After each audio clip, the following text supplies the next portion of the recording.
on to, I think it's the fourth one, because I think we've kind of covered that already. Oh no, the one before that, sorry. That's the one.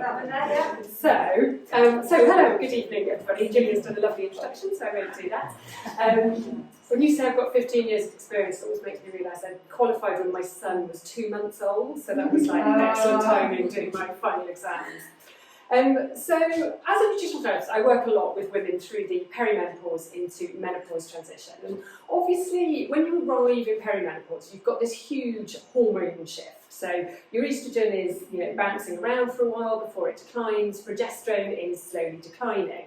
That is obviously a cause of a lot of the issues that women experience. But what I see with my clients is that there's a lot of other stuff happening as well. So the huge majority of women are arriving in perimenopause having been running around at 100 miles an hour, 24/7 for the last kind of 20 years. You're working, you may be managing a house, you have a family, you're looking after other people ahead of looking after yourself. And so you get to perimenopause and you're already depleted, and that can be depleted in energy and resources, it can be depleted in vitamins and minerals and other nutrients. So actually, some of these depletions are making your hormone symptoms worse. They are mimicking hormone symptoms, and I think you can end up in this situation where you think, well, it's all my hormones and I feel awful and there's nothing I can do about it. But actually, if you take a step back and address some of those other things, then see what you're left with, so you can kind of pick apart how much of it is to do with diet and lifestyle, how much of it is to do with hormones. And I think whether you choose the kind of HRT route or the natural route, a combination of things comes into play, and that's how you get the kind of best results and feel the best. So we do, I think, sometimes talk about menopause like it's a disease. We kind of, diagnose people with menopause, and it is a natural life stage. It doesn't mean it's easy. It doesn't mean you're going to kind of like swim through it. According to the dictionary, it is the ceasing of menstruation, and that's literally it. There's kind of nothing else to it. It is a lot more complicated than that. But we are designed to get through that stage, and there are a lot of things that we can do to support ourselves through that. So quite often I find that perimenopause comes along, you were just about managing, you were juggling all the balls, and it's the straw that breaks the camel's back rather than 100% of the problem. Next slide, please. So I'm going to talk a bit about, I'm going to give you sort of two, there's lots of different things I could give you, but I'm going to give you sort of two big things to go away with today. The first one, I think, is a real kind of change of mindset. So throughout our lives, we are told, if you want to be healthy, if you want to lose weight, you need to eat less, you need to exercise more, you need to count your calories, you need to watch what you're eating. And actually, I want you to get into the mindset of adding good stuff to your diet instead of taking things away. So just coming out of that kind of deprivation, kind of being, almost punishing yourself for the excesses by then kind of cutting back on everything. So somewhere between 50 and 80% of women, depending which kind of surveys and studies you look at, have got a deficiency in one or more nutrient by the time they get to perimenopause. Now, nutrients can be micronutrients, they can be things like vitamins and minerals, they can also be macronutrients, so things like proteins, fats and carbohydrates. We've kind of said fats are bad for years, they make us gain weight, they're bad for our heart. We seem to have swapped onto carbohydrates now they get the blame for everything. We link them in with kind of weight gain. And we definitely need to manage our intake of fats and carbohydrates, but we don't need to demonise these individual food groups and get rid of them altogether. So those nutrients can be the building blocks for your hormones, or they can be cofactors. So they're the things that help your body to make those hormones. And they also have a big impact in other areas in terms of how they make you feel. Research shows that women who eat a more whole food diet tend to have fewer menopause symptoms. And whole food literally means food in its original form. So a whole piece of fruit rather than fruit juice, as an example. So you want to eat more food that resembles what it looked like when it kind of came off the plant, or was picked from a field, or whatever that might be. So whole kind of original foods.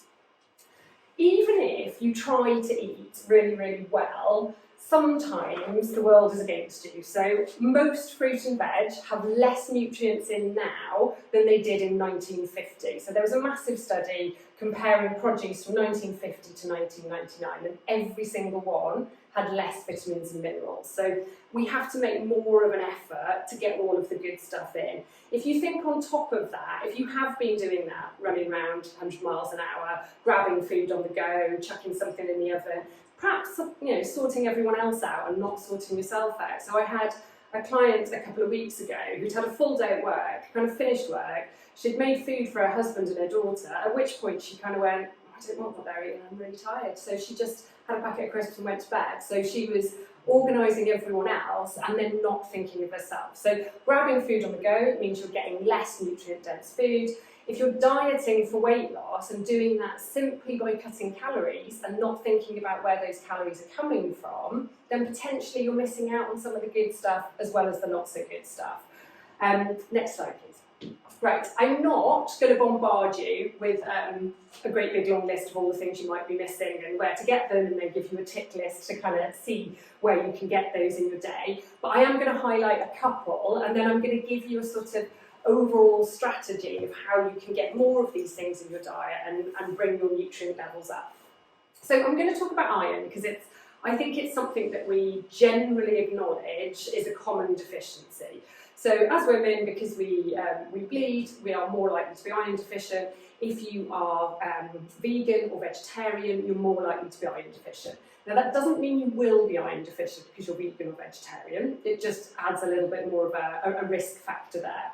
Now, symptoms of low iron are almost all symptoms that we would also label as symptoms of perimenopause. So it's things like tiredness, shortness of breath, lightheadedness.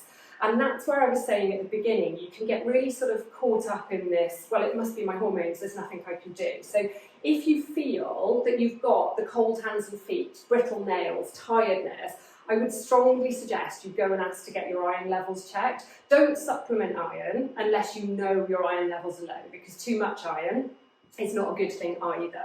So go get your iron levels checked, see where you are.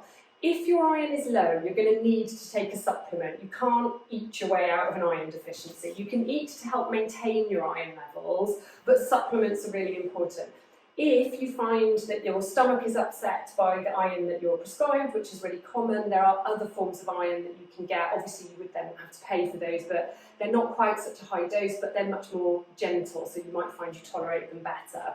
If you're trying to eat iron-rich foods to sort of maintain your iron levels, we do think red meat, and yes, red meat is a great source of iron, but other kind of meat and fish is also a source of iron. Anything that has protein, so your meat, your fish, your eggs and your dairy. You do get it in things like dried apricots, a little bit in pulses, dark green vegetables as well. But the best source of iron is the animal iron, because that's the one that's compatible with our own bodies and we don't have to convert it. So any of those symptoms, do go and get your iron levels checked. If you're deficient, supplement, but otherwise it's about eating those kind of foods to top them up. Dried apricots and boiled eggs is actually a really nice snack. I know that sounds really weird, but try it and see what you think. And I'm a big fan of really easy solutions. So boil 4 eggs, stick them in a tub, stick 3 or 4 dried apricots in that tub with it, put the lids on, stick them in the fridge, and then in the mornings when you're walking out the door, you just grab them and take them on the way out. Next one, please. So magnesium. Magnesium is something we don't talk about quite as much. Now, magnesium is a sort of calming, relaxing mineral. It can help to sort of calm your muscles or relax your muscles. It can help to calm your mind. So if you struggle with things like cramps, so sort of in your calves or in your feet, magnesium can be really helpful there. You can get it as an oil that you just sort of rub into your calves or your feet. Some people find it goes quite warm and tingly and they might find that a bit uncomfortable, so you can wipe it off 20 minutes later. You can also get magnesium in the form of flakes. Home Bargains is the best place to get them, just because same brand as Boots but cheaper. Put them in the bath and then you can have a nice kind of relaxing bath in the magnesium flakes. You would absorb that through your skin. It's not quite the same as taking a supplement, but sometimes it's nice to be able to get stuff in a way where you're not sort of popping a pill if you're already kind of doing a few of those for other things. The other benefit of magnesium baths is because it helps to sort of calm and relax your mind as well as your muscles. It can be a really good thing to do if you struggle with being a bit anxious, if you struggle with going off to sleep because your mind's kind of whizzing around, so maybe pop a bit of lavender oil in there, just because we associate the smell of lavender with going to sleep, so it just gives us another trigger. Make sure your baths are warm, not hot, because obviously that can like trigger hot flushes, night sweats, which you don't want. So magnesium, calming and relaxing, supports progesterone production, helps with sleep, lowers anxiety, and can also support with bloating. So if you ever feel a bit, so we worry a lot about weight gain, I think, in perimenopause and menopause. Sometimes it is just weight gain, other times it can be to do with bloating and water retention. So if you feel a bit sort of puffy, particularly around here or here, magnesium can be really helpful for helping to release that water retention and reduce the bloating as well. If you want to get it for food, things like nuts and seeds, particularly almonds, dark green veg and shellfish, so often foods that we don't eat quite as much of anymore. I'm going to give you a recipe, and this is not a particularly specific measurement recipe, but kale pesto. So kale is a great way to up your dark green veg. It's full of iron, it's full of things like magnesium and calcium. You might not want to be chomping your way through like a whole big bag of kale. So you take the hard, woody bits off, steam it for about 4 minutes, and then just whiz it up in the food processor with some olive oil, garlic, lemon juice, salt and pepper. It's cashew nuts in the original recipe, but if you replace that with almonds, then you're boosting that magnesium content a little bit more. And the benefit of that is that whatever meal you're having, you can just put a dollop of that kale pesto alongside. So dip the rest of your veg in it, have it on the top of a bowl of soup. So it's a really good way to up your greens, up your magnesium, up your veg without thinking too much about it. Next one, please. So other common deficiencies, which I haven't gone over, things like B vitamins. We don't always have enough good fats in our diet, so good fats, particularly omega-3 from oily fish, are anti-inflammatory. When we lose our sort of protective estrogen that protects things like our brains and our heart, those kind of omega-3 fats can go a little bit of a way to replacing that, so they're really protective of brain health, not just things like mood, but also just day-to-day memory, focus, concentration. So getting more omega-3s in your diet. If you are not a fish eater, then going for things like walnuts and ground flaxseed. So they're your best plant-based sources of omega-3. They're not quite the same amount, not quite the same kind, so you do need to eat them more regularly. So oily fish is maybe 3 times a week you're aiming for. Whereas ground flax seeds and walnuts, eat them every day. So a little handful as a snack or crumbled over a salad or a bowl of soup again. Ground flax seeds are brilliant, not particularly more nutritious than whole flax seeds, they're just a lot more convenient. So whenever you've got a meal in front of you, if you sprinkle a teaspoon of ground flax seeds over and mix it in, you've got the benefits of the good fats, a bit of fibre, a bit of protein, and you haven't even sort of noticed you've done it. And with oily fish, I would say keep it really simple. So going for options like smoked salmon with some eggs for a weekend breakfast, the vacuum-packed smoked mackerel, which is delicious with sort of beetroot and salad for a lunch, and then using things like kind of fresh salmon and trout as an evening meal. So spread it over different meals a day. Tinned fish is absolutely fine. Tuna, unfortunately, doesn't class as an oily fish. It's all the other ones with the coloured flesh, but things like tinned mackerel and sardines on rye crackers or on a slice of rye toast are really delicious as part of a lunch or as a snack. But what I want you to think about is, if you've arrived at perimenopause, you're potentially deficient in these vitamins and minerals. You don't want to be thinking about dieting for weight loss. You want to be focusing first on adding all the good stuff in, filling your diet with good stuff. If you are full and satisfied with all of these good things, you're far less likely to have cravings and dips in energy and going off in search of all the perhaps not so good things. So think about, when you've got a meal in front of you, what can you add to it? How can you make it better? So you're not going to add extra work, you're not going to add extra time in the kitchen, you're just going to add really simple things that make that meal more nutritious. So it is the crumbling the walnuts over a bowl of soup, it's sprinkling some pumpkin seeds over your salad, using things like seaweed sprinkles. So seaweed is a really dense source of nutrients, it's really high in things like iodine, iron, manganese, and you just get it, it's like a nori, like the stuff you get around sushi, but it's in a powdered form, and sometimes just the seaweed, sometimes it's got like chili flavours or herbs in there. Sprinkle it over the top of your vegetables or over a soup or a stew or a casserole.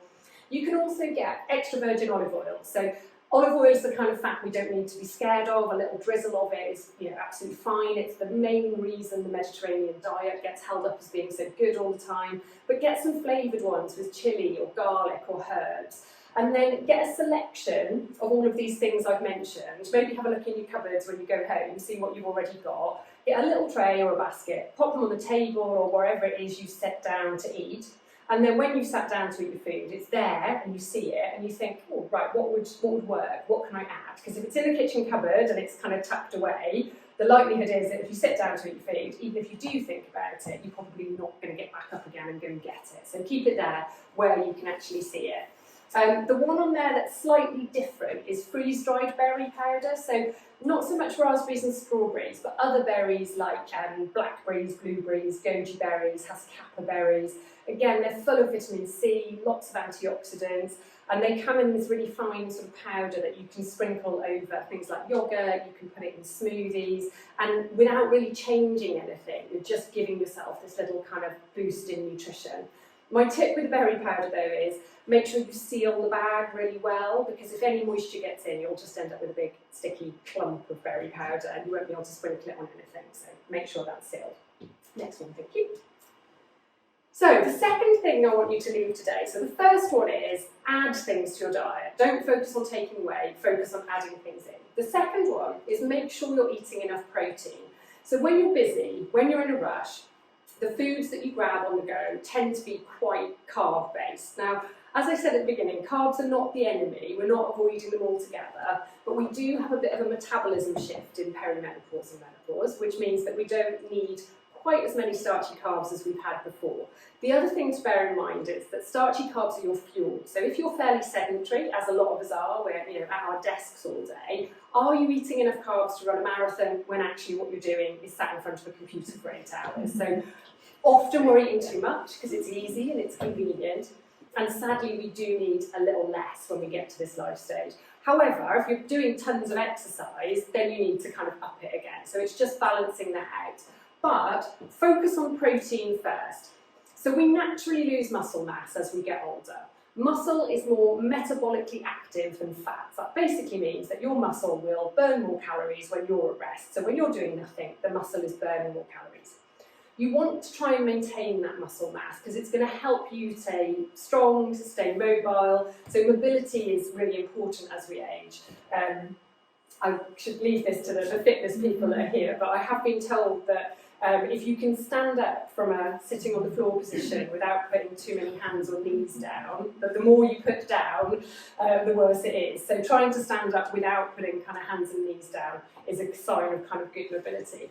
But eating enough protein helps you to maintain that muscle mass alongside kind of weight-bearing exercise. So things like Pilates, things like yoga, body weight exercises, small weights, etc. It's not just about healthy muscles though, it's also about healthy bones, and eating enough protein will help you to feel full, it'll help you feel satisfied, and it'll help to reduce cravings. So if you are trying to maintain a healthy weight or you want to lose a bit of weight, there's no point in just saying, right, that's it, no more bread, no more chocolate, and then you're absolutely starving and all you're using is willpower to try and stop you from kind of moving on to the next thing. So helping yourself to feel full and feel satisfied will make it much, much easier to then not be snacking and grabbing things later. Next slide, please. So protein comes from meat, fish, eggs and dairy in the animal world, and it comes from lentils, chickpeas, beans, nuts, seeds and tofu in the plant world. If you are eating plant-based sources only, then you will need to sort of combine them. So proteins break down to something called amino acids. The amino acids we then use to build things. Animal proteins have all of those amino acids, whereas plant proteins only have some of them. So you need to get a combination of different ones. And where you might be looking at quite a small sort of piece of fish or chicken, you do have to eat a lot more of things like pulses to get what you need. So you are aiming for around 25 grams per meal, breakfast, lunch and dinner. It does depend on how big you are and how much exercise you do, but that's a really sort of good guideline to go with. If you're eating a chicken breast for dinner, you're going to be fine. You'll hit that really easily. Breakfasts can be really tricky, especially if you're grabbing a bowl of porridge or a slice of toast or a bowl of cereal. So thinking about breakfast as a more high protein meal sets you up for the day and avoids you having kind of dips and cravings. So spread your intake of protein through the day, your body can't use huge amounts in one go, and aim for that 25 grams. Next one, please. So start with breakfast. So I was about to jump ahead to this and then I realised I had another slide. So we tend to have breakfast in a rush. It's not a meal we pay a lot of attention to. It is toast, it's cereal, it's porridge if we're trying to be healthy. But none of those breakfasts have got that much protein in. So inevitably, a couple of hours later, you're hungry again, you're having a little dip and you're looking for a cup of tea, a cup of coffee, perhaps a biscuit, something like that. So I want you to think about making breakfast just a bit more of an event, make it a bit more interesting, make it something that you look forward to. We're quite stuck in these foods are breakfast foods and this is what we eat in the mornings. You can stick with what would be traditional breakfasty, you can go for yogurt with fruit and nuts and seeds. If you're going for a Greek sort of plain yogurt, thinking about farge or skyr because they're filtered, so they're naturally higher in protein. You can go for things like omelettes, scrambled eggs, poached eggs, even fried eggs are okay, as long as they're not fried till they're kind of crispy and spitting.